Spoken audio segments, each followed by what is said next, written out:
Bir problem kimi görsənirdi yodsuzluq, amma ki görün nə qədər xəstəliklərə səbəb Siz nə olmuş. danışırsınız? Yod böyük şeydir. O düzdür ki, kannabis xərçəngin qarşısını alır. Nə? Kannabis. Belə bir şey. Yalan sözdür. Xərçəng nədir? Mən sizə başa saldım xanım.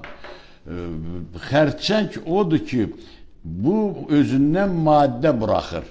Bax, bu gün xərçəngi biz tapırıqsa, birində xərçəng varsa, üzdə olan yox, daxili orqanlarda deyirəm.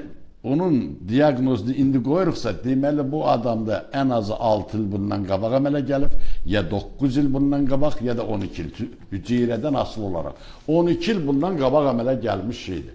Onun üçün xanım, ya bizim əlimizdə elə dərman olmalıdır, tekiller var, xüsusi həkimlər bilirlər bunu, insanlar bilməbilər.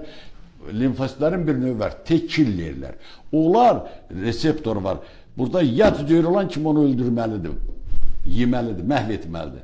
O sağlam B17 olsun. vitaminin çatışmazlığı da səbəb olurmu ona? Ola bilsin, olur, bəli.